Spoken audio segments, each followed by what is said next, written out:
আল্লাযীনা ইয়াজতানিবুনা কাবাইরাল ইসমি ওয়াল ফাওয়াহিশা ইল্লাল লামামা।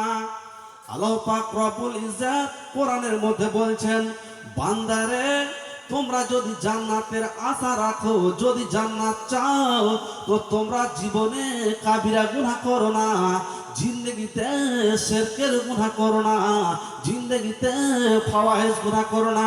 ইল্লাল লামামা, মানুষের জীবনে ছোট ছোট সাগিরা গুনাহগুলো হয়ে যায়।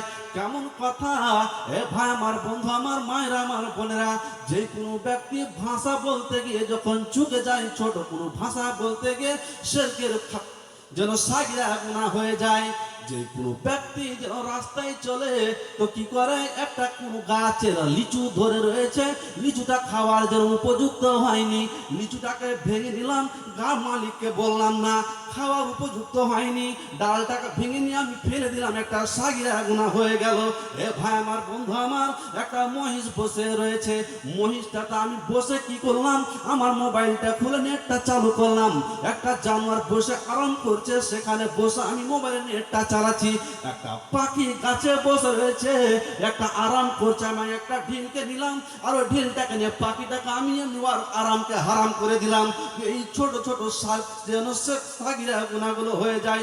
ভাই আমার, বন্ধু আমার, এই সাগিরা গুনাহগুলোকে আমি কেমন করে ক্ষমা করব? আপনি এখান থেকে বাইক চালিয়ে যাচ্ছেন, কোথায় ধরেন যে হাতিডুবা যাচ্ছেন, অথবা হরিরামপুর যাচ্ছেন, ইটাহার যাচ্ছেন, তো ওই রাস্তাতে দেখলেন যে এমন কতগুলো লোক যেন জমা রয়েছে, আপনার বাইকটাকে দাঁড় করলেন, ভাই আমার, বন্ধু আমার, তো বাইকটাকে দাঁড় করে বললেন, ভাই এখানে কি রয়েছে, কি হয়েছে?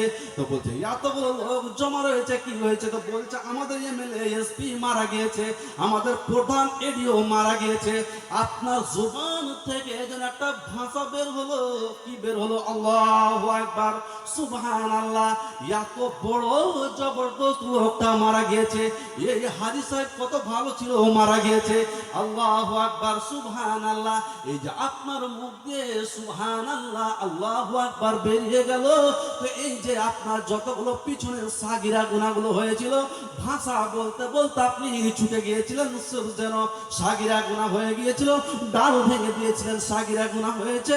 এ ভাই আমার, বন্ধু আমার, ইন্নাল হাসানাত ইযহিবনা সাইয়্যাত, আপনার পিছনের যে সমস্ত ছোট ছোট সাগিরা গুনাহগুলো হয়েছিল, তো আল্লাহ পাক রব্বুল ইজ্জত বলছেন সেই সাগিরা গুনাহগুলোকে মুছে ধুয়ে যেন শেষ করে দেয়। ভাই আমার, বন্ধু আমার, আপনার জীবনে যে যতবার নামাজ পড়েছেন, দিনে রাতে 5 ওয়াক্ত নামাজ পড়েন, এ মায়ের আমার, বোনেরা, বাবাজিরা আমার, দিনে রাতে যখন 5 ওয়াক্ত নামাজ পড়েন, তো নবী আমার বলছেন যখন উযু করেন, ও উযু করার সময় যখন টপ টপ টপ টপ করে পানিগুলো পড়ে, ওই সময় নবী আমার বলছেন ছোট ছোট সাগিরা গুনাহগুলো যেন ধুয়ে ধুয়ে যেন খসে খসে পড়ে যায়।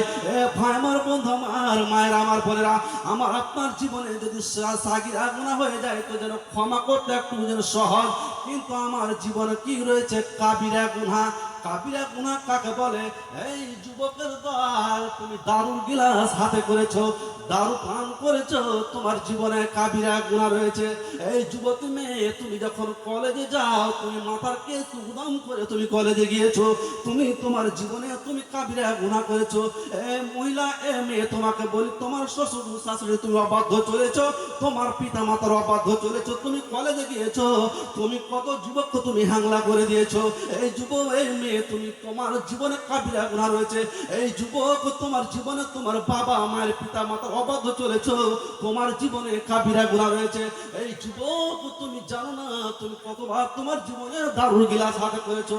যুবক, তুমি জানো না তুমি মদের ভাটিতে গিয়েছো, তুমি নারী রাহাজানি করেছো, তোমার জীবনে কতগুলো কাবিরা গুনাহ রয়েছে। এই সমস্ত কাবিরা গুনাহগুলো তুমি ক্ষমা করবে না, বিচার মাঠে কাঠগড়াতে তুমি পরিত্রাণ পাবে না, পাবে না, পাবে না। তবে মাওলানা, কোনো কি রাস্তা রয়েছে ক্ষমা করার? তো আমার যেরকম সাগিরা গুনাহগুলো যেন চটপট ক্ষমা হয়ে যায়, আল্লাহ পাক রব্বুল ইজ্জত বলছেন কাবিরা গুনাহ ক্ষমা করতে যেন বহু ঠেলা রয়েছে। আমাকে কিছু লোকড়ি বেশি পোড়াতে হবে, যেখানে সেখানে কাবিরা গুনাহ আমার জীবনে রই আছে, আমার ভুল খাপ নেই, আমার কাবিরা গুনাহ ক্ষমা করার কোনো চিন্তা নেই। ভাই আমার, বন্ধু আমার, আপনাকে আমাকে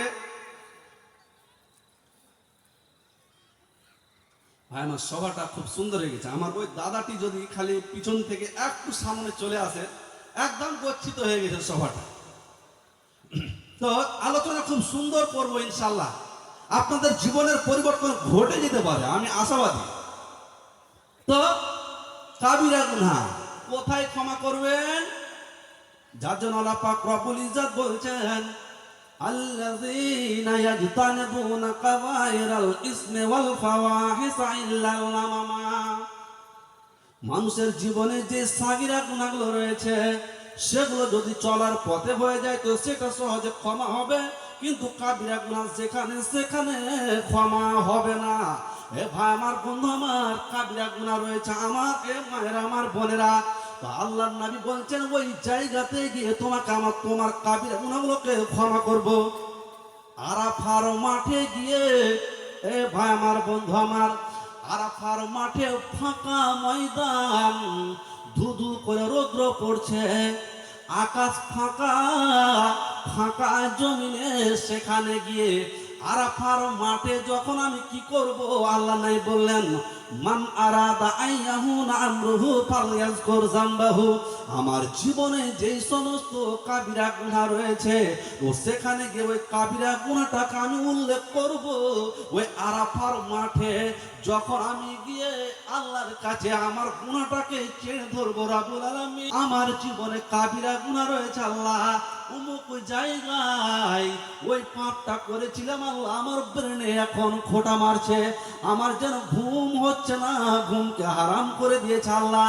ওই আরাফার মাঠে ফাঁকা ময়দান, সেখানে কোনো পালসার গাড়ির আশা দাবি দেওয়া হবে না, সুন্দর নারীর আশা হবে না, ব্যাংক ব্যালেন্স, গাড়ি বাড়ি, টাকা পয়সার দাবি দেওয়া হবে না।